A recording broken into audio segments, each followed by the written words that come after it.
রুমা নেওয়াজ শাড়ির আঁচলে চোখ মুছলেন। পিছু ফিরে জাহারাকে তার মাকে জড়িয়ে কাঁদতে দেখে তার মন পুড়ল ভীষণ। ইনায়া যেমন তার মেয়ে, জাহারাও তো তার আরেকটা মেয়ে। মেয়ের মন ভাগলে মায়ের তো মন পুড়বেই, এটাই স্বাভাবিক।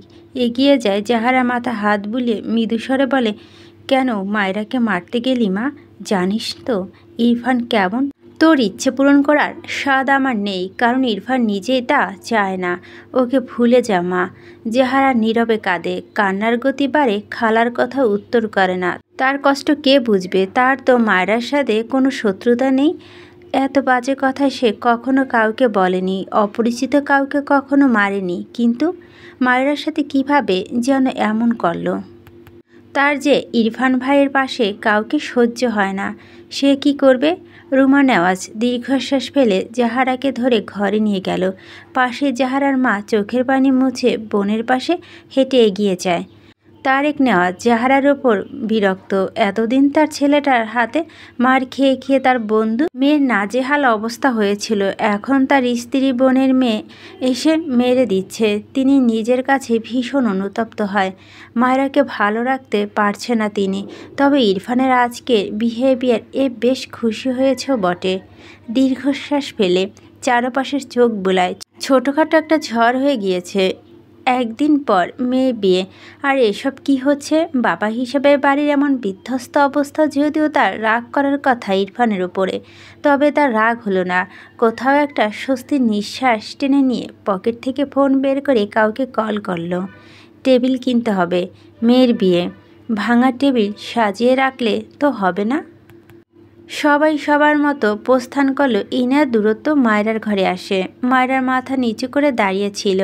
দরজার শব্দ পেয়ে মাথা তুলে তাকায়। ইনায়া দেখে চোখের পানি মুছে নেয়। ইনায়া মায়রার সামনে দাঁড়িয়ে বলে, কি হয়েছে মায়রা? জাহারা আপু তোমাকে সত্যি মেরেছে? মায়রা মাথা নিচু করে বলে, আসলে জাহারা আপুর দোষ না, সে তোমার ভাইকে পছন্দ করে, আর এজন্য আমাকে তোমার ভাইয়ের পাশে জাহারা আপু মেনে নিতে পারে না, এজন্যই রেগে গিয়ে একটা মেরেছে। বাদ দাও আপু। ইনায়া অবাক হয়ে মায়রাকে দেখে।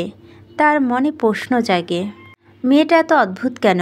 আগে যখন তার ভাইয়া মারত তখন মায়েরা বলছিল আসলে জোর করে বিয়ে দেওয়া, উনি রেগে মেরে দেয়, তার ভাইয়ের নাকি কোনো দোষ নেই। আর এখন জাহারা আপু মার খেয়ে বলছে জাহারা আপু ইরফান ভাইকে পছন্দ করে বলে রেগে মেরেছে। জাহারা আপু নাকি কোনো দোষ নেই। বিস্ময় কণ্ঠে প্রশ্ন করে, তুমি এমন কেন? মায়রা মন খারাপ হয়। ইরফানের মা তাকে ভুল বুঝেছে। তখন তার কথা শুনে বুঝেছে। তিনি ভেবেছেন মায়রা ইরফানকে সব বলেছে, কিন্তু মারা একটু চায়নি এ ব্যাপারে ইরফান জানুক। এতপর মায়রা ইনায়ার দুহাত ধরে বলে, আপু বিশ্বাস করো, আমি তোমার ভাইকে এসব বলিনি। আমি একদম জানাতে চাইনি তোমার ভাইকে, বাট চেষ্টা করেও পারলাম না। আমি সরি আপু। তোমার বিয়ের একদিন আগেই আমার যেন পরিবেশটাই কেমন নষ্ট হয়ে গেল। সরি আপু। ইনায়া কপাল চাপড়ে বলল, আরে বোকা মেয়ে, আমি তোমাকে ভালো বলছি, তুমি ভাইয়াকে বলছো এসব বলিনি। মায়েরা বোকা চোখে তাকিয়ে বলে, কেন? ইনায়া মৃদু হেসে বলে, কারণ তুমি ভালো তাই। এবার আসল কাহিনী বলো তো। মায়েরা ইনায়াকে সব কিছু সুন্দরভাবে বলে। ইনায়া সবচেয়ে বেশি অবাক হয় জাহারা ইরফানকে পছন্দ করে শুনে। সে কখনই বুঝতে পারেনি জাহারা ইরফানকে পছন্দ করে। মায়েরা ইরফানকে ঝাঁকিয়ে বলে, আপু তোমার খালামণিরা কি চলে গিয়েছে? ইনায়া মাথা নেড়ে বলে, যেতে চাইলেও আম্মু যেতে দিবে না, চিন্তা করো না। মায়েরা মন খারাপ করে রইল। তার খারাপ লাগছে। বাসার সুস্থ পরিবেশটা কেমন উল্টাপাল্টা হয়ে গেল। শুক্রবার জুম্মার নামাজ শেষে তারেক নেওয়াজ বাড়িতে প্রবেশ করেন। মাথা থেকে টুপি হাত দিয়ে পাঞ্জাবি পকেট থেকে সোফায় বসেন। কিছুক্ষণের মাঝে ইরফান আর শুদ্ধ ফেরে। ইরফান কোনো দিকে তাকায় না, গটগট পায়ে তার ঘরের উদ্দেশ্যে পা চালায়। তারেক নেওয়াজ শান্ত চোখে দেখলেন ছেলের প্রস্থান। অন্যান্য দিনগুলো নামাজ পড়ে এসে সবাই একসাথে খেয়ে তবে ঘরে যেত। এখন ইরফানকে ডাকলেও সে শুনবে না। তারেক নেওয়াজ খুব ভালো করেই জানেন, তাই চুপ থাকলেন। রুমা নেওয়াজ ঝাপসা চোখে ছেলের প্রস্থান দেখলেন। তার মুখে খাবার যাবে কি করে ছেলে না খেয়ে থাকলে? রুমা নেওয়াজ তার বোন আর জাহারাকে এক প্রকার জোর করে রেখেছে। মেয়ের বিয়ে, সেখানে বোন থাকবে না? কি করে মানবেন তিনি? খাবার টেবিলে আসতে জোর করছিল কিন্তু আসেনি। মেয়ের কাজে মা ভীষণ লজ্জিতর সাথে মেয়ের যেন ভীষণ মন খারাপ। আজ আরও আত্মীয় স্বজন আসলেন। জাহারার মন একটু একটু ভালো হবে ভেবে একটু স্বস্তি পান, কিন্তু তার ছেলেকে কি করবেন? সে যে কারো কথা শোনে না। কখন খাবে ছেলেটা? রাতে খাবে তা জানে না। দীর্ঘশ্বাস ফেলে তিনি তার ঘরের দিকে এগিয়ে যান। শুদ্ধ বাম হাত পকেটে গুজে ভাবছে কি করা যায়। তার মামাকে দেখলো, মামির প্রস্থান দেখলো। আজ সকালের ঘটনার পর ইরফান এখানে বসে খাবে, ইহা তো বিলাসিতা। তবে কিছু একটা ভেবে মুচকি হাসলো। মায়রার ঘরের দিকে পা চালায় শুদ্ধ। ভিড়ানো দরজা নক করে বলে, মায়রা আছো? মায়রা ঘর থেকে বেরিয়ে হচ্ছিল। শুদ্ধ ডাকে ভিড়ানো দরজা মেলে দাঁড়িয়ে বলেন, জি ভাইয়া। শুদ্ধকে ঘরের ভিতর আর যেতে হলো না। শুদ্ধ গলা ঝেড়ে বলে, ইরফান ভীষণ মাথা ব্যথা করছে, তুমি কি একটু দেখবে? মারা চিন্তিত হলো। আজ সকালে যা কাণ্ড ঘটল, মাথা ব্যথা করা অস্বাভাবিক কিছু নয়। মায়েরা শুদ্ধর দিকে তাকিয়ে বলে, আমি দেখছি ভাইয়া। উনি কোথায়? শুদ্ধ মনে মনে হাসছে। এরা দুটোই তো সাংঘাতিক প্রেমিক প্রেমিকা মনে হচ্ছে। নিজেকে স্বাভাবিক করে বলে, ওর ঘরেই আছে। দেখো তো কী অবস্থা, সকালে খায়নি, এখনও খেতে চাইছে না, এজন্য হয়তো, বুঝলে? মায়েরা অস্থির কণ্ঠে বলে, আচ্ছা ভাইয়া আমি দেখছি। কথাটা বলে দূরত্ব পায়। রান্নাঘরে গেল। ডাইনিংয়ে দেখলো কেউ নেই। টেবিলে খাবার সাজিয়ে রাখা। মায়েরা হয়তো বুঝলো অন্যদিন হলে এতক্ষণে সবাই খেতে বসে যেত। দীর্ঘশ্বাস ফেলে রান্নাঘরে গিয়ে ইরফানের জন্য এক মগ কফি করে আনে।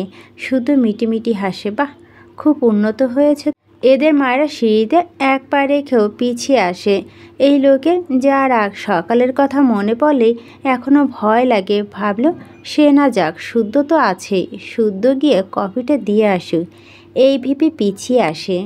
শুদ্ধ সামনে দাঁড়িয়ে বলে, ভাইয়া আপনার ভাইকে এটা দিয়ে আসুন। শুদ্ধ সোফায় বসে ফোন স্ক্রল করছিল। মায়রার কথা চোখ তুলে তাকায়। সোজা হয়ে বলে, কিছু বলে মায়রা?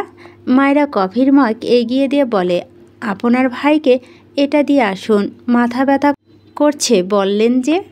শুধু মৃদু হেসে বলে, তুমি যাও মায়রা, আমি একটা ইম্পর্টেন্ট কাজ করছি। কথাটা বলে আবারও ফোনে ব্যস্ত হয়ে যায়। মায়েরা অসহায় চোখে তাকায়। এখন তাকেই যেতে হবে।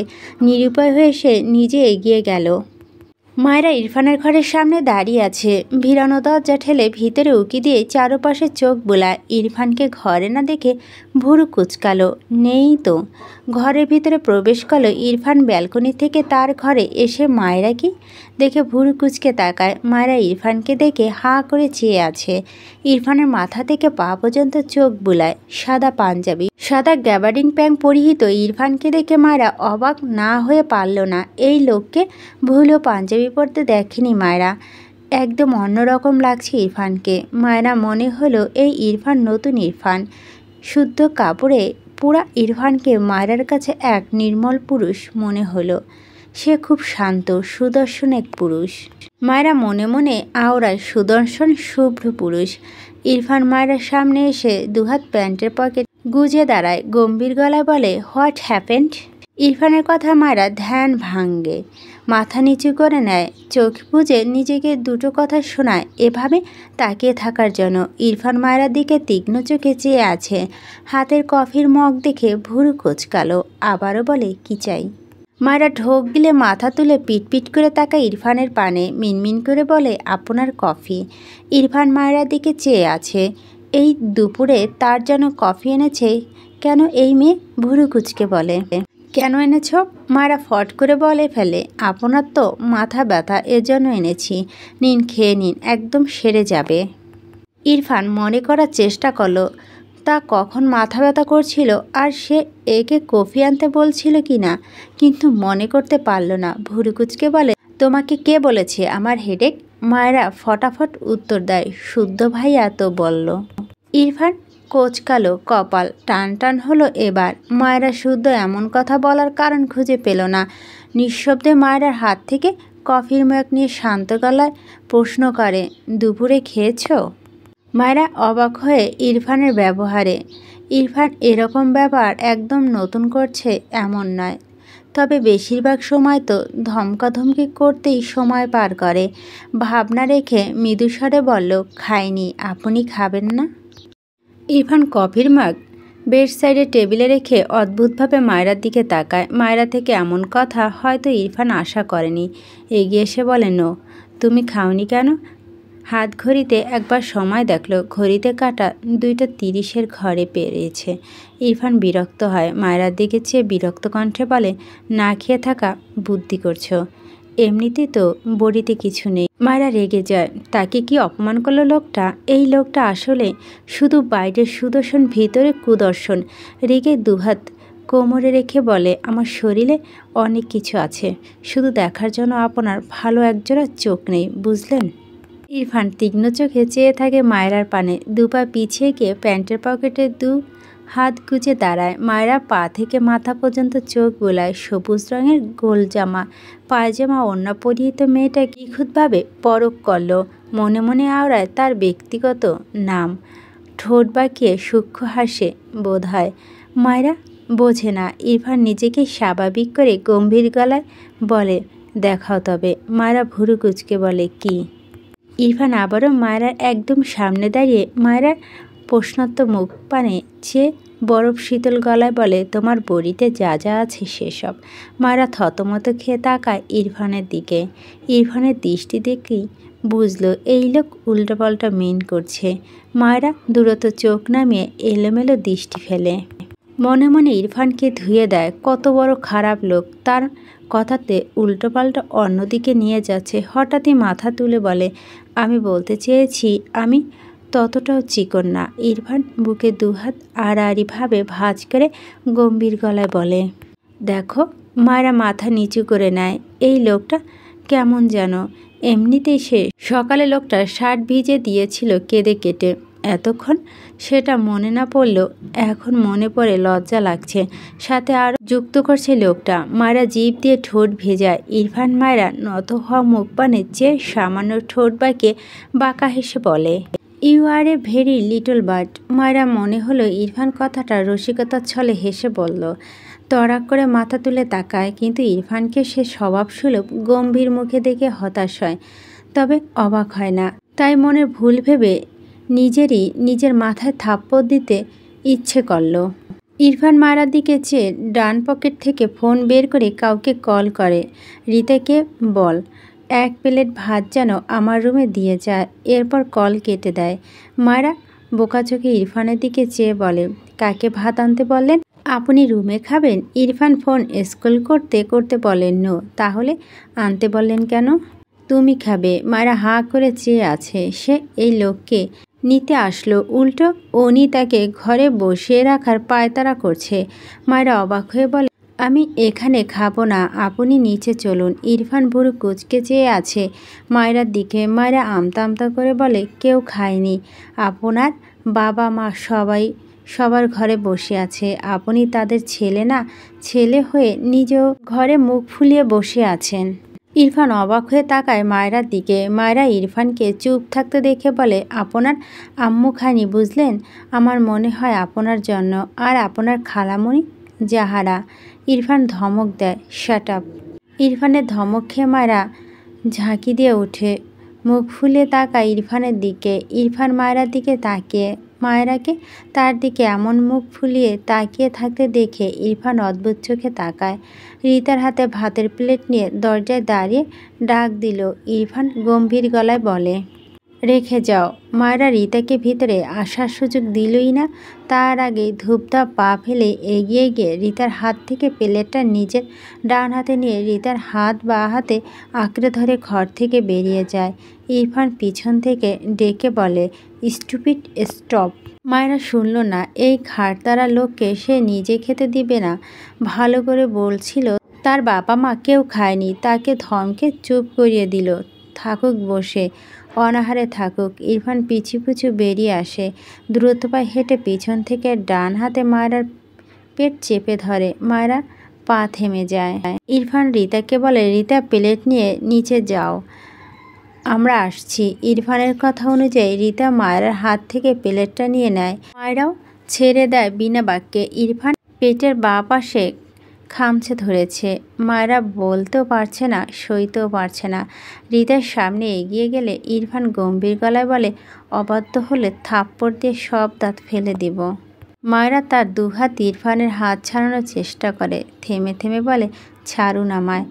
ইরফান মায়েরাকে তার দিকে ফিরে দাঁড় করিয়ে দেয়। মায়েরা মাথা নিচু করে শক্ত হয়ে দাঁড়িয়ে আছে। ইরফান মায়েরার পানে দৃষ্টি রেখে মৃদু স্বরে বলে, you are a good girl. মায়েরা ঝট করে মাথা তুলে ইরফানের দিকে তাকায়। ইরফান মায়েরা চোখের দিকে তাকায়। চোখে চোখ বলে মায়েরা চোখ নামিয়ে নেয়। ওড়নার ফাঁক দিয়ে ছোট্ট ছোট্ট বেরিয়ে আসে চুলগুলো। মায়েরা দুহাত পিছন দিকে ঠেলে দিয়ে গম্ভীর গলায় বলে, but I don't like you. কথাটা শুনে মায়েরা রাগ হয়, মাথা খানিক নিচু তার। এইটা শুনলেও ইচ্ছে করে এই লোকের সব চুল ছিঁড়ে ফেলতে। ইরফান হাত এখনও তার ওড়নার ফাঁকের ভিতরে মাথায়। মায়েরা তার দুহাত তুলে ইরফানের দুহাতে শক্তি খাটিয়ে খামচি দেয়। ইরফান তবদা খেয়ে যায়। বেচারা এরকম কিছু আশা করেনি। দ্রুত তার দুহাত সরিয়ে নেয় মায়েরার মাথা থেকে। মায়েরাকে আর পায়কে ইরফানের দিকে তাকালো না আর। ছাড়া পেয়ে এক দৌড় দেয় বিড়বিড় করে খবিশ লোক। ইরফান গম্ভীর মুখে তার দুহাতের দিকে তাকালো। নখ বসিয়ে চামড়া উঠিয়ে দিয়েছে। ইরফান মাথা তুলে মায়েরার দিকে তাকায়, বিড়বিড় করে, স্টুপিড বাদর।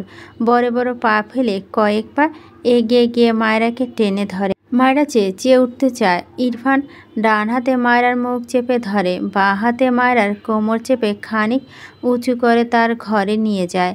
মায়েরা চোখ বড় বড় করে তাকায়। হায় আল্লাহ, আসছে শেষ।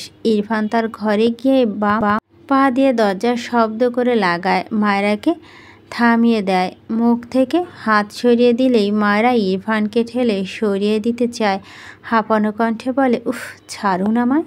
ইরফান মায়েরাকে তার সাথে চেপে ঠান্ডা গলায় প্রশ্ন করে, রেখেছ কেন? মায়েরা নড়াচড়া থামিয়ে দেয়। সে যে খামচি দিল তার খবর না নিয়ে তার রাগের খবর নিচ্ছে। মায়েরা অবাক নয়নে তাকায় ইরফানের পানে। ইরফান শান্ত চোখে মায়েরার দিকে চেয়ে। মায়েরা জিভ দিয়ে ঠোঁট ভেজায়। ইরফান বাঁ হাতে মায়েরাকে তার সাথে চেপে ডান হাতে পিছনে নিয়ে মায়েরার জামার চেন একটানে খুলে দেয়। মায়েরা ঝাঁকি দিয়ে উঠে কাপা কণ্ঠে বলে, কি করছেন? ইরফান মায়েরার মুখ পানের চেয়ে মৃদু স্বরে বলে, বডি চেক। মায়েরা ভীত কণ্ঠে বলে, ছাড়ুন আমায়, আর খামচি দিব না। ইরফান মায়েরার ভীত মুখ পানে দৃষ্টি ঘোরায়, মৃদু স্বরে বলে, ভয় পাচ্ছ কেন? মায়েরা চোখ নামিয়ে নেয়, মিনমিন করে বলে, ছাড়ুন। কথাটা শেষ করতে পারেনি। ইরফান মায়েরার জামার মাঝে হাত গুলিয়ে দেয়। মায়েরার শরীর অবশ হয়ে আসে। কাপা গলায় আবারও কিছু বলতে চায়, জড়িয়ে আসে কথা। মাথা নিচু করে শরীর ছেড়ে দেয়। ইরফান আলগনায় মায়েরাকে আড়ালে ঠোঁট বাঁকিয়ে সূক্ষ্ম হাসে। মায়েরা ঘাড়ের নিচে পিঠের উপরি অংশ ডান সাইডে দু আঙ্গুল আলতো স্পর্শ করে। মাথা নিচু করে চোখ বুজে তার বুকে লেগে দাঁড়ানো মায়েরার দিকে আর চোখে চেয়ে মোহিত কণ্ঠে বলে, here is a bound Molly. মায়েরা পুরো শরীর শিরশির করে ওঠে। এই লোক জানলো কি করে তার এখানে তিল? গলা শুকিয়ে কাঠ হয়ে গিয়েছে মেয়েটার। ইরফান আবারও একই সুরে বলে, I am waiting to it this. মায়েরা শরীর ঝিমিয়ে আসে। ইরফানে এসব কথা মেয়েটার ছোট শরীর ভেঙে আসে। দুহাত ঠেলে ইরফানকে সরাতে চায়। কাপা গলায় বলে, আমার খিদে পেয়েছে, ছাড়ুন আমায়। ইরফান মায়েরার দিকে তাকায়, মৃদু স্বরে বলে, আই এম সো হাংরি। বীর থেমে যায় ইরফান। মায়েরা অস্বাভাবিক শ্বাস প্রশ্বাসে ভুরু কুচকে তাকায় মায়েরার পানে। জামার চেন লাগিয়ে দেয়। মায়েরাকে ছেড়ে দুহাত আঁচলায় মায়েরার ছোট্ট মুখটা নিয়ে চিন্তিত কণ্ঠে নরম গলায় জিজ্ঞেস করে, আর ইউ ওকে? মায়েরা ঢোক গিলে চোখ বুজে আছে সে। ইরফান মায়েরা শুকিয়ে আসা মুখটার দিকে চেয়ে রইল কিছু সময়। কিছু একটা ভেবে মায়েরাকে ছেড়ে দাঁড়ায়। মায়েরা পড়ে যেতে নিলেই ইরফান দ্রুত মায়েরাকে দুহাতে আলগে নেয়। চিন্তিত কণ্ঠে বলে, হোয়াট হ্যাপেন? তোমার কি শ্বাসকষ্ট হচ্ছে?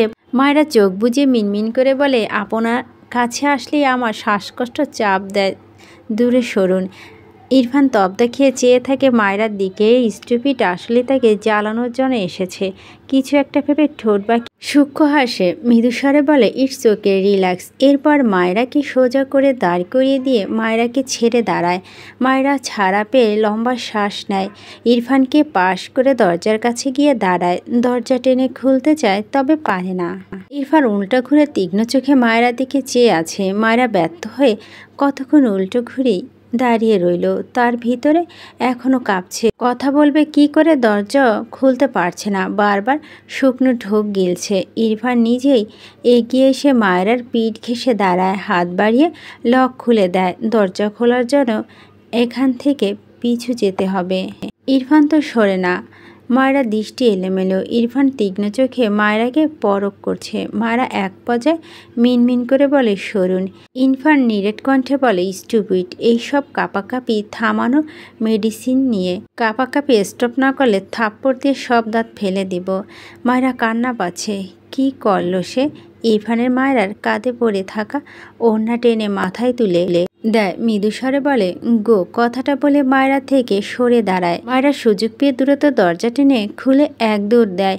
ইরফান পিছন থেকে ধমকে বলে, পড়ে গেলে থাপ্পড়ে সব গাল পড়বে, স্টুপিড গাল। কথাটা বলে ইরফান দীর্ঘশ্বাস ফেলে এরপর গড়গড় পায়ে ঘর থেকে বেরিয়ে যায়। সিঁড়ি বেয়ে মায়রাকে ধীরে ধীরে নামতে দেখল। ইরফান মায়রার পিছু পিছু নামতে থাকে। রুমা নেওয়াজ, তারেক নেওয়াজ আর শুদ্ধকে খাবার দিয়ে ঘরের দিকে যাচ্ছে। মায়রা পিছু পিছু ইরফানকে সিঁড়ি বেয়ে নামতে দেখে অবাক হয়ে তাকায়। তারেক নেওয়াজ ও খানিকটা অবাক হয়, শুধু মিটিমিটি হাসছে। মনে মনে ভাবছে, এই মায়রা তো বহুত কাজের।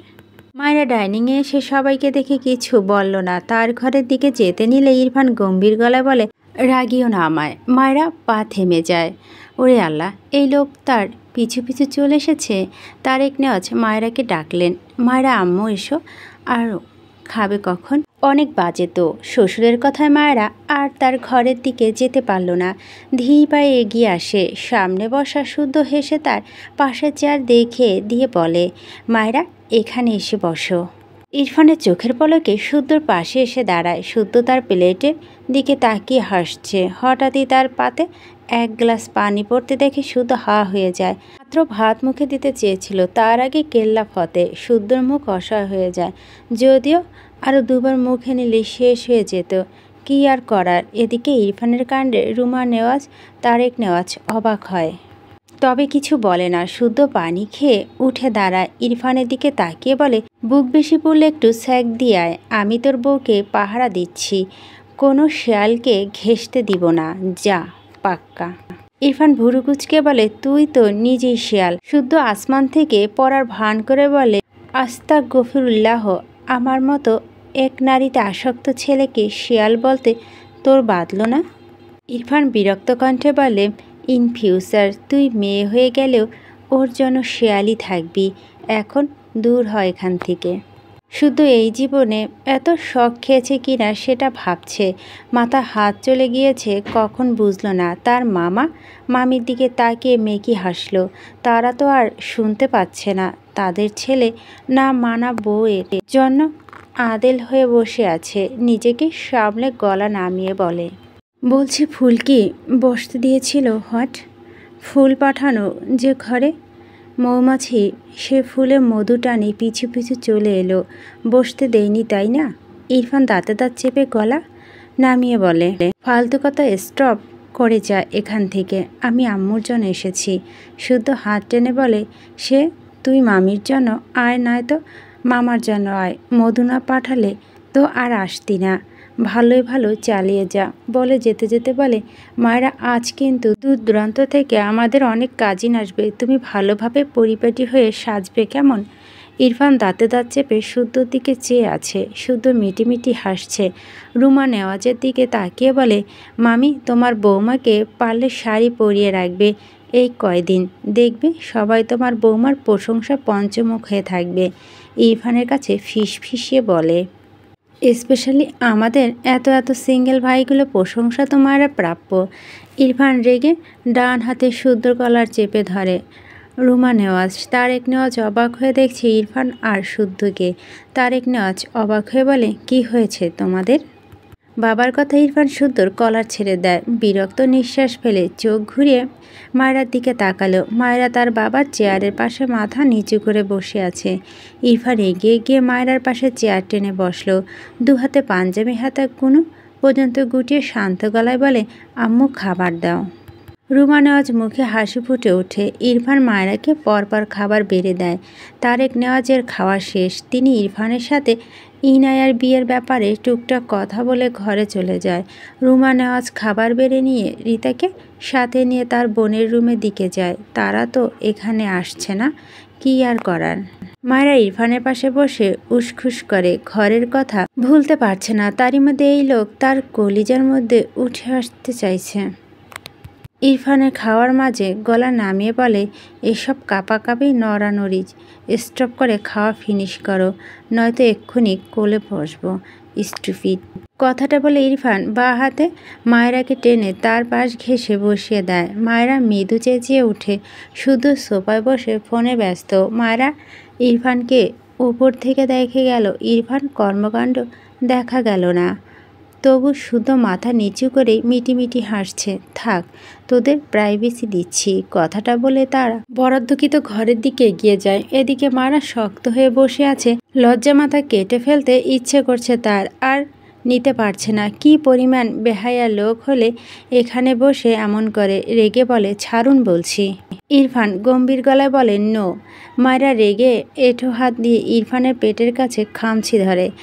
ইরফান খাবার মুখে দিয়ে ভুরু কুচকে তাকায় মায়রার হাতের দিকে। সাদা পাঞ্জাবি হলুদ হয়ে গিয়েছে মুহূর্তেই।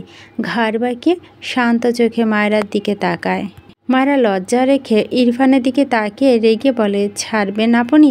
আমি খেতে পারছি না, অসভ্য লোক। ইরফান ভুরু কুচকে বলে, ভাবলেশীনভাবে গম্ভীর স্বরে বলে, ওকে ফাইন, কোলে নিচ্ছি, ওয়েট।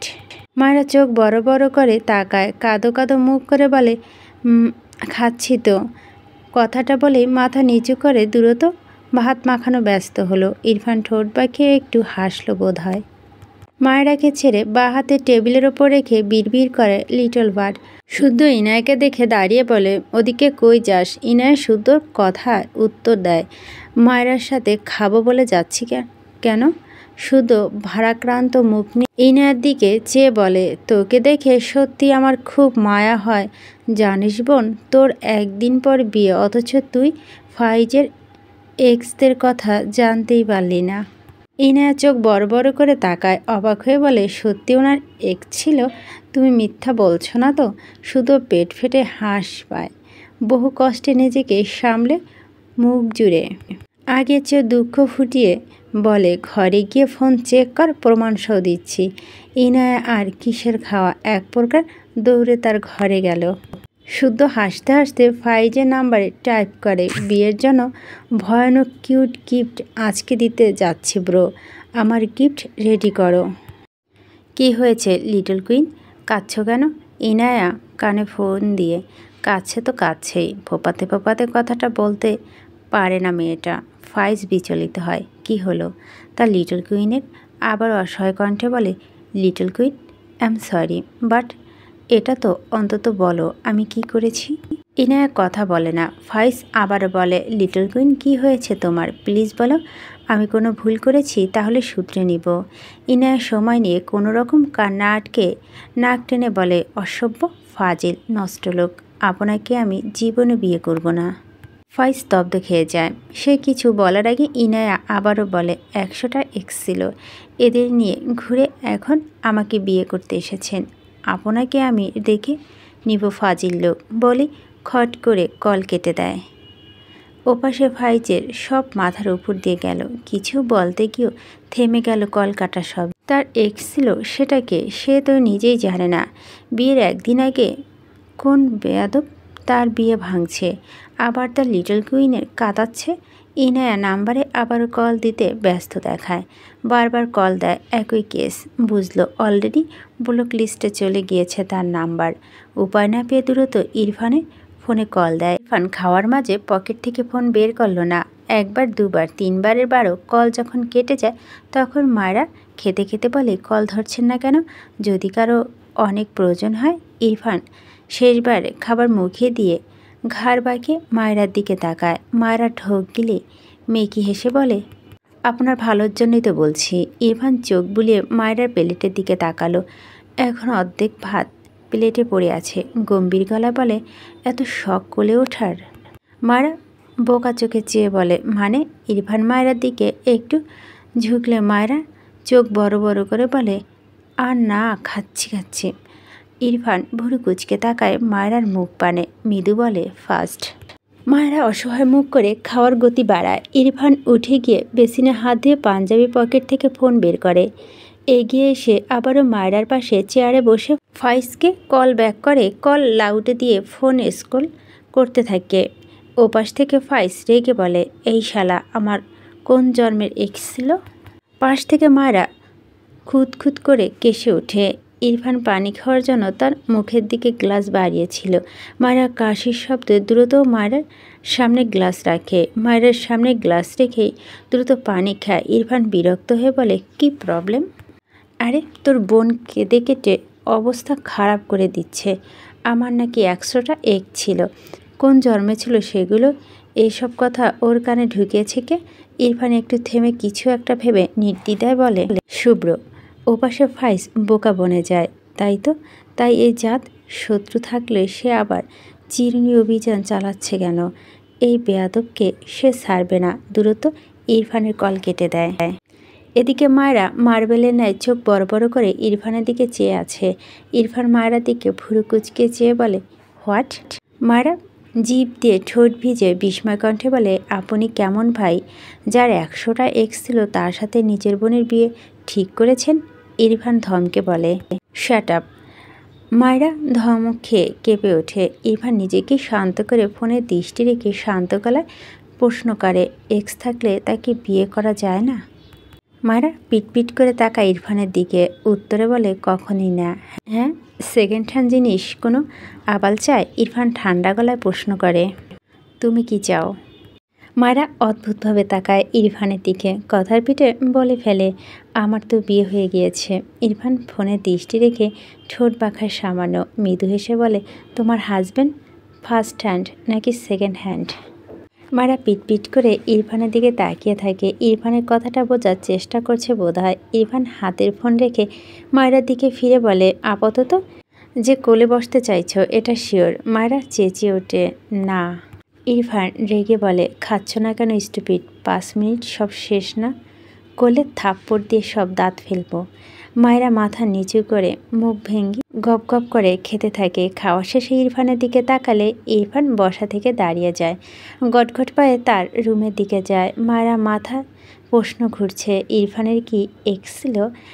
ইরফানকে জিজ্ঞেস করতে ইচ্ছে করলো, কিন্তু সাহসে কুলায় না মেয়েটার। আবার বিড়বিড় করে, এখন খবিশ লোকের পাশে 2 মিনিটও কোনো মেয়ে টিকতে পারবে না। এক্স তো দূরে থাক। এই বেয়াদব শালা তো লজ্জা করে না ছোট বোনের পিছনে লাগতে? শুধু টান হয়ে আয়েশ করে বিছানায় শুয়ে আছে। হেসে বলে, লজ্জা তো নারীদের ভূষণ। আমার সম্বন্ধে আমি কেন এসব নিয়ে ঘুরবো? ফাইজ দাঁত কিরমির করলো। একে হাতের কাছে পেলে এক্ষুনি খুন করব। আর সহ্য করা যাচ্ছে না। রাগে চিৎকার করে বলে, আমার বউকে কাদালি কেন? তোকে ছাড়বো না বলে দিচ্ছি। শুধু পাত্তা নেদে বলে, চাইলে ছাড়তে পারবি না সোনা, আমি তোর হবু সম্বন্ধী যে। ফাইজ রেগে বলে, আমার বোনকে কি করে বিয়ে করিস সেটাই আমি দেখব। বেয়াদব, এতদিন আমার পিছে লেগে আমার ছোট বউটাকে কাঁদাচ্ছিস। শুদ্ধ মুখটা ইনোসেন্ট করে বলে, সত্যি কেঁদেছি না? ফাইজ ওপাশ থেকে চিৎকার করে বলে, না, হেসেছে। শুদ্ধ হেসে বলে, তাহলে তুই এত প্যারা নিচ্ছিস কেন? হাসি মুখ দেখতে পাচ্ছিস না বলে পিক তুলে দিব? খবরদার আমার বউয়ের আশেপাশে গিয়েছিস তো তোকে কেটে কুচি করব আমি, বেয়াদব। শুদ্ধ মন খারাপের ভান করে বলে, বুঝেছি, তোর বউ কেঁদেছে। আমার তো তোর বোনকে কাঁদানোর দায়িত্ব, বউকে না। ও কাঁদলো কেন রে? আমি শুধু তোর কলিগদের সাথে থাকা পিকগুলো দিয়েছি, বিশ্বাস কর। যারা তোর কোলে উঠতে চাইছিল শুধু তাদেরটাই দিয়েছি। দ্রুত আছে যাদের সাথে ওদেরটা দেইনি। আসলে তুই বস হিসেবে কলিগদের সাথে কত অমায়িক সেটাই বোঝাতে চেয়েছি আর কি।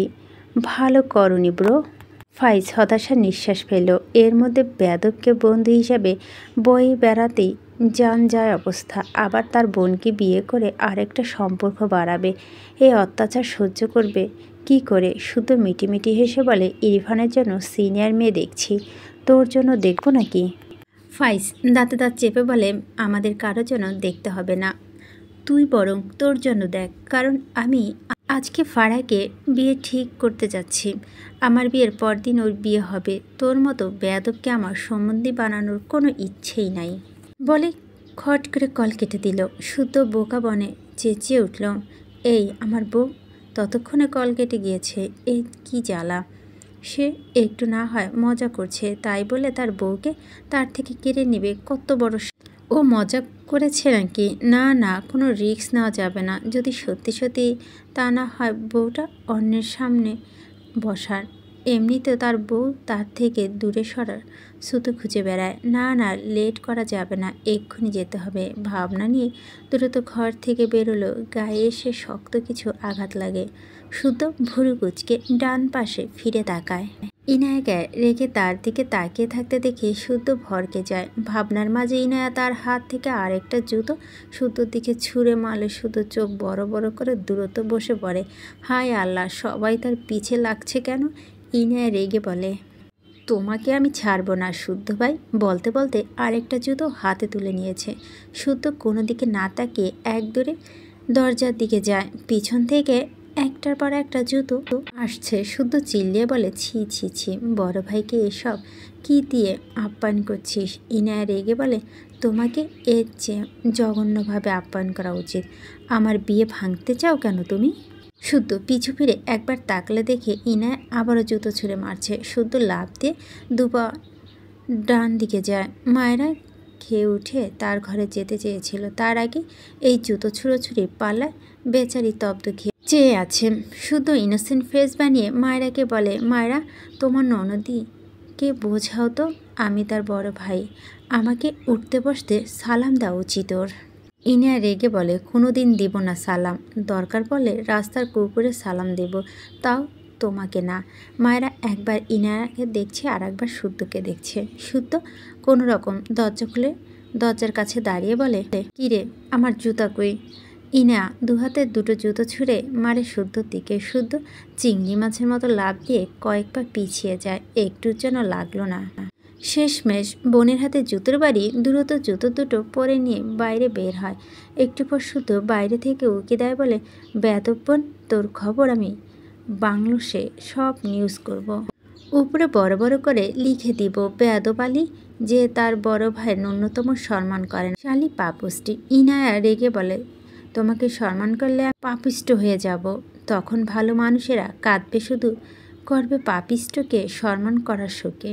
শুদ্ধ চোখ বড় বড় করে, কত বড় বেয়াদব বোন, তাকে অপমান করছে। দাঁত কিরমির করে বলে, ফাইজ ভিতর কিন্তু তোর ভাইয়ের মতো থাপ্পড়ে মেশিন সেট করব, আমার পিছনে লাগিস। ইনা চেঁচিয়ে বলে, আর আমি তোমার বউয়ের ভিতরে জালের ড্রাম সেট করব, জানো তুমি তাকে চার্জ করলেই জালে শক্ট খাও। শুদ্ধ ইনোসেন্ট ফেস বানায়, তার না হওয়া বউ তো এমনি কারেন্ট মরিচ। আরও হলেও তাকে মঙ্গল গ্রহে যাওয়া থেকে কেউ আটকাতে পারবে না। ভাবনার মাঝে আরেকটি জুতো শুদ্ধর মুখের দিকে আসলে বেচারা শুদ্ধ ঠাস করে দরজা লাগিয়ে দেয়। ইনায়া কেঁদে কেটে অনেকগুলো জুতো নিয়ে এসেছিল শুদ্ধকে মারতে। কত বড় সাহস তাকে কাঁদায়। তার পার্সোনাল ব্যাট বয়কে নিয়ে উল্টোপাল্টা বলে। মায়েরা ইনায়ার দিকে এগিয়ে এসে বলে, কি হয়েছে আপু? রুমা নেওয়াজ বোনের ঘর থেকে বেরিয়ে এসে জিজ্ঞেস করলেন, কি হয়েছে, এমন চিল্লাচিল্লি করছিস কেন? বলতে বলতে দেখলো ইনায়া পাশে কয়েকটা জুতো আবার দূর কোথাও কোথাও ছড়িয়ে আছে। মনে হচ্ছে জুতোর র্যাক থেকে সব জুতো বের করেছে। রুমা নেওয়াজ ভুরু কুঁচকে বলে, কি হয়েছে? তুই জুতো নিয়ে কি করছিস? ইনায়া নিজেকে সামলে তার ঘরের দিকে যেতে যেতে বলে, কুকুর এসেছিল, তাকে তাড়িয়ে দিয়েছি। রুমা নেওয়াজ অবাক হলেন, তাদের বাসায় কুকুর কোন দিক দিয়ে আসবে? এ জীবনেতে আসেনি, আজ হঠাৎ কোন দিক দিয়ে আসলো? মায়েরা ইনায়ার পিছু পিছু যায়। সে কিছুই বুঝলো না। হয়েছে কি ইনায়া আপু? মায়েরা ইনায়ার ঘরে গিয়ে ইনায়াকে জিজ্ঞেস করে, আপু কি হয়েছে তোমার? তোমার হবু বরের নাকি 100টা এক্স। ইনায়া রেগে বলে, মায়রা মায়রা ঝাঁকি দিয়ে উঠে বুকে থুথু দেয়। এরা দু ভাই বোন একই মনে হচ্ছে, রেগে গেলে কি করে নিজেই জানে না। ইনায়া নিজেকে সামনে নাক টেনে শান্ত গলায় বলে, শুদ্ধ ভাই মিথ্যা বলছিল আমাকে। ভাইয়া এসে আমাকে বলছে শুদ্ধ ভাইয়ের জন্য আমি তাকে ভুল বুঝে ব্লক করে দিয়েছি। সবখান থেকে মায়েরা স্বস্তির নিঃশ্বাস ফেলে। নাও, দু ভাই বোন এক নয়। ইনায়া ইরফানের রাগের এক কাঠিতেও নয়। এতপর বলে, তাহলে এখন ব্লক খুলে দাও। তাই বলে শুদ্ধ ভাইকে জুতো মারলে শেষমেশ। বলতে বলতে হেসে ফেলল মায়রা। ইনা দুহাতে চোখ মুছে বলে, ঠিক করেছি। ইনায়া তার ফোন এনে মায়রাকে সেই পিকগুলো দেখালো যেগুলো শুদ্ধ তাকে দিয়েছিল। প্রতিটা পিকেই কোনো না কোনো মেয়ে ফাইজের একদম গা ঘেঁষে দাঁড়িয়ে আছে। মায়রা অবাক হয়ে বলে, এভাবে কেন দাঁড়িয়েছে? ইনায়া নাক টেনে বলে, কলিগ হয়তো এজন্য বেশি ফ্রি, বাট আমি ছুটাবো এই মেয়েদের সাথে ঘেঁষাঘেঁষি। দাঁড়াও, ব্লক খুলব না, মরে যাক এই লোক ওপাশে। ইনায়ার কথায় মায়রা হেসে ফেলে। ইনায়া কাঁধে ডান হাত দিয়ে বলে, তোমার তো অনেক বুদ্ধি আপু। ইনায়া মুখ ফুলিয়ে রাখলো। তার ভালো লাগছে না। এরা যে ফাইজের এক্স এটা তো বিশ্বাস হচ্ছিল না। যদিও মানুষটাকে সেভাবে জানে না ইনায়া, মনে মনে একটু একটু পছন্দ করে। থাকতেই পারে, সে তো আর মনে পড়তে পারে না। কিন্তু ইরফান এসে শুদ্ধ ভাইকে বাতরামির কথা বলে ইনায়া বুঝতে পারে। তবে ইনায়া ভীষণ রেগে আছে। এসব কী ধরনের ঘেঁষাঘেঁষি? সে জীবনও মানবে না। সে যদি ওই বজ্জাত লোককে শাস্তা না করেছে তবে তার নাম ইনায়া নয়। মায়েরা হঠাৎ ইরফানের কথা মাথায় আসে। ইরফানও কি এভাবে দাঁড়িয়ে মেয়েদের সাথে? ভাবতেই কেমন যেন লাগলো। আনমনে প্রশ্ন করে, আপু তোমার ভাইয়ার ভার্সিটিতে কি ম্যাডাম আছে? ইনায়া মৃদু হেসে বলে, হ্যাঁ, থাকবে না কেন? স্যার ম্যাডাম ছাড়া ভার্সিটি চলবে কি করে? মায়েরা বোকা বনে যায়। কথা তো সত্য। নিজের মাথায় চাটি বসায় নিজের বোকা বোকা প্রশ্নে। আরেকটি প্রশ্ন উকি দেয় মনে, ভার্সিটির মেয়েরা তো তার চেয়ে বড়।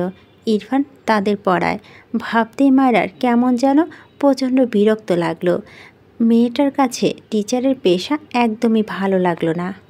ইনায়া চোখ ছোট ছোট করে বলে, কেন জিজ্ঞেস করলে মায়েরা? ইনায়ের কথায় মায়েরা থতমত খেয়ে মেকি হেসে বলে, এমনি। কথাটা বলে আবারও আনমনা হয়। ছোট মাথায় কত শত চিন্তা জমা হলো। দুপুর গড়িয়ে ধরনীর বুকে সন্ধ্যা নেমেছে। মায়েরা নামাজ পড়ে তার ঘর থেকে বের হলে রুমা নেওয়াজকে দেখে মৃদু হেসে বলে, কিছু বলবেন মা? রুমা নেওয়াজ চুপ করে তাকিয়ে রইল মায়েরার দিকে। মেয়েটাকে সে একটু আধটু কটু কথাই শুনিয়েছিল, তবে মায়েরা তার সাথে হেসে হেসে কথা বলে যেন কিছুই হয়নি। রুমা নেওয়াজ গলা ছেড়ে হাতের শাড়ি এগিয়ে দিল। মায়েরা পিট পিট করে তাকায় শাড়ির পানে। লাল টুকটুকে একটা শাড়ি। রুমা নেওয়াজ মৃদু স্বরে বললেন, এটা পরে থাকবে, বাড়িতে অনেক মেহমান আসবে, তোমাকে দেখতে চাইবে, শাড়িটা পরে নিজেকে পরিপাটি করে নাও। মায়েরা বিনা বাক্যে শাশুড়ি থেকে শাড়ি নেয়। পড়তে পারবে? মায়েরা হেসে বলে, চেষ্টা করে দেখি। আমি এর আগে আপনাকে আর আম্মাজানকে পরিয়ে দিতে দেখেছি। রুমা নেওয়াজ ভুরু কুচকে বলে, আম্মাজানকে? শুদ্ধ ভাইয়ার মা।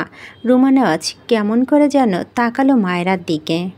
আম্মাজান তবে কিছু বলল না। নিঃশব্দে তার ঘরের দিকে গেল। মায়েরা মৃদু হেসে তাকিয়ে রইল রুমা নেওয়াজের দিকে। শুনেছি শাশুড়িরা নাকি আরেকটা মা হয়। তার তো একটা মাই নেই, আরেকটা মাও সেভাবে ভাবে না তার কথা। হঠাৎই ফিক করে হেসে দিল। মাঝে মাঝে কিছু অদ্ভুত ব্যাপার কষ্ট পাওয়া দেখে নিজেরই হাসি পায়। ভাবনা রেখে খুশি মনে তার ঘরে গেল শাড়িটা নিয়ে। অনেক কসরত করে মায়েরা লাল শাড়িটা গায়ে জড়িয়েছে। অনেক ভালো না হলেও মোটামুটি ভালো হয়েছে, খারাপ লাগছে না। নিজে নিজে পরতে পেরে ভীষণ খুশি মায়েরা। অনেক সময় নিয়ে শাড়ি গায়ে জড়িয়েছে মেয়েটা। ইনার বিয়ে উপলক্ষে ইরফানের সব কাজিন সহ তাদের বাবা মা এসেছে। সাহেল ইরফানের বড় ফুপির ছেলে, সিহাব ইরফানের ছোট ফুপির ছেলে, মিসকা তামান্না ইরফানের মামাতো বোন, রাতুল রিয়া ইরফানের চাচাতো ভাই বোন। এরা সবাই মিলে তার মা বাবাকে নিয়ে এসেছে। মায়েরা অসহায় চোখে চেয়ে আছে, কারণ তার গলায় গুনে গুনে 4টে চেন পরিয়ে দিয়েছে ইরফানের মামি, দুজন বড় ফুপি, একজন কাকি সবাই এক এক করে মায়রাকে চেইন পরিয়ে দিয়েছে। মায়রা সবার মাঝে মধ্যমণি হয়ে বসে আছে। মেয়েটা কেমন যেন ভীষণ অদ্ভুত লাগছে। ইরফানের বড় ফুপি মায়রার থুতনি হাত বুলিয়ে সে হাত তার ঠোঁটে ছুঁয়ে বলে, এমন এক পরী তো খুঁজছি আমার সাহেলের জন্য। মায়রা লজ্জা পায়। শুধু জুতো বাড়ি খেয়ে গিয়েছিল ফায়েজের বাড়ি, আবারও এসেছে। তার খালা মামি মামারা এসেছে, কাজিন এসেছে, দেখা তো করতেই হবে। ঘরে ঢুকতে ঢুকতেই তার খালা কথাটা শুনে নেয়। এগিয়ে এসে বলে, খালামণি, তোমার সাথে আমার ভীষণ ইম্পর্টেন্ট কথা আছে। শুদ্ধর কথা সবাই মনোযোগ শুদ্ধর দিকে যায়। মায়রা নিয়ে ইরফানের মামিরা বসে মূলত মায়রার ঘরে। শুদ্ধ উকি দিয়ে ভিতরে ফাঁক ফোকর দিয়ে এসেছে। ইরফানের ফুপি শুদ্ধকে দেখে বলে, আমার বাবা এতক্ষণ পর কই থেকে আসলি? শুদ্ধ হেসে তার খালাকে এক হাতে জড়িয়ে নেয়। ফিসফিস করে বলে, শোনো, সাহেলের জন্য মায়রাকে নিতে পারো।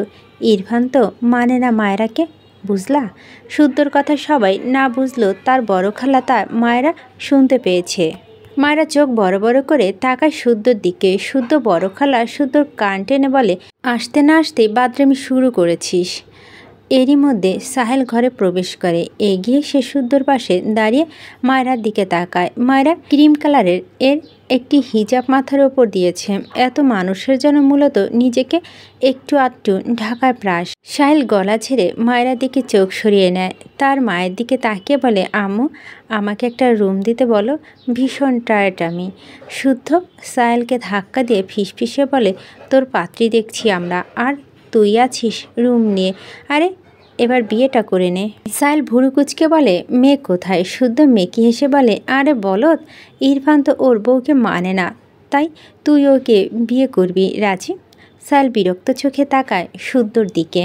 রেগে বলে, এসেই আমার হাতে থাপ্পড় খেতে না চাইলে বাজে বকা অফ কর। এমনিতেই অন্য কেউ ভেবেও জন্ম দিলে ঘন্টা বেজে গিয়েছে। পরে দেখি ইরফানের বউ, দিল তো ভেঙে চুরে শেষ। তুই আবার লবণ ছিটে দিতে আসছিস? শুধু মিটিমিটি হেসে বলে, আরে তোর দিল জোড়া লাগাতে এসেছি। এই ঘরে মায়রা থাকে, ইরফানের ঘরে। এইবার বস, তবে কেসটা কি বুঝলি কিছু? তাই বলছি তুই মায়রাকে পটাতে নেমে পড়, যে কয়দিন আছিস পটিয়ে নে। সাহেল মাথা চুলকে বলে, এসব কিভাবে করে? আমার দ্বারা তো হয় না। শুদ্ধ বিরক্ত হয়ে বলে, ইরফানের পাছার সাথে পাছা ঘষা দিয়ে এসে আমার কাছে টিপস চাইছিস? যা ভাগ, নিরামিষের দল কোনহানকার। সাহেল রেগে বলে, মুখের ভাষা ঠিক কর শালা, খবরদার আমার কোনো পাতানো বোনের দিকে নজর দিয়েছে তো? সাহেল মায়রার দিকে তাকালো। মায়রা শুদ্ধ আর সাহেলের দিকে তাকিয়েছিল। এরা কি ফুসুর ফাসুর করছে সেটা বোঝার জন্য, কিন্তু সাহেলের সাথে চোখে চোখ পড়া বেচারি থতমত খেয়ে দূরত্ব মাথা নিচু করে নিয়েছে। ইস, তাকে কি ভাবলো?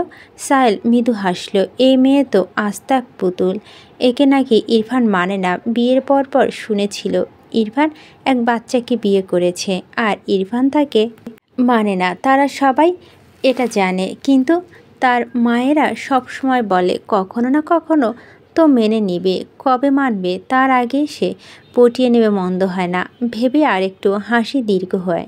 কিছুক্ষণ পর মিশকা, তামান্না, রিয়া মায়রার ঘরে আসে। পিছু পিছু রাতুল সিহাবও আসে। রাতুল মায়রার দিকে হাত বাড়িয়ে বলে, হাই নতুন ভাবি। মায়রা বিব্রত বোধ করে। সাহেল রাতুলকে টেনে বলে, 100 হাত দূরে থাকবি। রাতুল চোখ ছোট ছোট করে বলে, তোরও কোথায় জ্বলছে? ধরতে চাইছিলাম ইরফানের বউয়ের হাত, জ্বলছে তোর? কি ভয়াবহ রোগ। শুদ্ধ রাতুলের গায়ে চাপড় মেরে বলে, কারেন্ট, তুই পয়েন্ট ধরতে পেরেছিস তাই না? সাহেল রেগে তাকায় শুদ্ধর দিকে। বেয়াদব একটা। মায়রার পাশে বসা রিয়া বলে ওঠে, তোমরা এই ঘর ফাঁকা করো তো ভাই। কেউ কিছু বলার আগে ইরফান দরজা দাঁড়িয়ে গম্ভীর গলায় বলে, কি হচ্ছে এখানে? ইরফানের কথা সবাই দরজার দিকে তাকালো। মায়রার মাথা তুলে তাকায়। ইরফান শক্ত চোখে মায়রার দিকে চেয়ে আছে। মায়রা ঢোক গিল। সে আবার কি করলো? ইরফান ঘরের ভিতরে প্রবেশ করলে সব ছেলেরা একসাথে বলে ওঠে, ইরফান তোর খবর কি? মেয়েরা বলে ওঠে, কেমন আছো ইরফান ভাই? ইরফান মায়রার দিকে চেয়ে উত্তর করে, ভালো। ঘর থেকে বের হও সবাই। ইরফানের কথায় সবাই একটু অবাক হয়। ইয়ানা দরজার পিছনে দাঁড়িয়ে বলে, ভাইয়া সরে দাঁড়াও, ভিতরে যাব। ইরফান সরল না, বিরক্ত কণ্ঠে বলল, এই ঘর 1 সেকেন্ডের মাঝে ফাঁকা চাই। শুধু মিটিমিটি হাসছে, তার কেউ না বুঝলেও সে তো বুঝেছে। ইরফানের কথা কেউ অমান্য করল না। মন খারাপ করে সবাই বেরিয়ে গেল। সাহেল ভুরু কুচকাল। শুদ্ধ যে বলল এটা মায়রার ঘর, তাহলে ইরফান কি করবে? ইরফানের পাশে দাঁড়িয়ে বলে, এটা তো মায়রার ঘর, তুই এখানে কি করবি? ইরফানের সহ্য হলো না সাহেলের নাম ধরে ডাকা। শক্ত চোখে সাহেলের দিকে চেয়ে দাঁতে দাঁত চেপে বলে, সেই কৈফত। শুদ্ধ সাহেলকে টেনে ঘর থেকে বের করে নিয়ে যায়। এই দুটো দ্বন্দ্ব লাগলে ছাড়ানো যায় না, দুটোই সমান সমান বলা যায়। সাহেল 40 তেরা, ইরফান 60, এই আর কি। সাহেল শুদ্ধকে ধাক্কা দিয়ে বলে, কি প্রবলেম, এভাবে টেনে আনলি কেন? শুদ্ধ মেঘে হেসে বলে, চল তোকে আমি বাঘমামার গল্প শোনাই। এ জঙ্গলে ছিল এক বাঘমামা আর ছিল এক সিংহ। তারপর সাহেল বিরক্ত হয়ে বলে, তোকে আমার 5 বছরের বাচ্চা মনে হচ্ছে? শুদ্ধ হেসে সাহেলের থুতনি ধরে বলে, তোকে আমার সন্টু ইন্টু পিন্টু মনে হচ্ছে। এই নামগুলো শুনলেই মনে হয় ছোট বাচ্চারা ভাত খাবে না বলে বায়না করছে আর তাদের মা তাদের জোর করে খাওয়াচ্ছে। সাহেল বিরক্ত হয়ে বড় বড় পা ফেলে এগিয়ে যায়। শুদ্ধ হাসল। ইনায়া মন খারাপ করে বলে, ভাইয়া একটা দিনই তো, একদিন আমরা সবাই মিলে একসাথে থাকি। ইরফান ভুরু কুচকে বলে, নিজেদের ঘরে যা। ইনায়া খুশি হয়ে হাত নেড়ে বলে, মায়েরা আসো দ্রুত। মায়েরা বেড থেকে নেমে দাঁড়ায়। এগোতে নিলে ইরফান মায়েরা হাত টেনে ধরে, শক্ত গলায় বলে, তোমাকে যেতে বলেছি আমি। মায়েরা পিটপিট করে ইরফানের দিকে তাকায়। ওপাশ থেকে ইনা অবাক হয় ভাইয়ার ব্যবহারে। ইরফান ইনায়ার দিকে চেয়ে বিরক্ত কণ্ঠে বলে, যাবি এখান থেকে? হঠাৎই শুদ্ধ কোথা থেকে এসে ইরফানের সামনে তার ফোনের স্ক্রিন ধরে। ইরফান বিরক্ত মুখে চোখ সরাতে গিয়ে সরায় না। শুদ্ধ মিটিমিটি হাসে। ইরফান রাগে শুদ্ধর ফোন চোখের পলকে নিয়ে আছাড় মারল। শুদ্ধ চেঁচিয়ে বলে, মা, আমার প্রথম বউ। ইনা এক দৌড় দেয়। তার ভাই কোনো কারণে রেগে আছে বুঝেছে। এদিকে মায়েরা বারবার ঢোক গিলছে।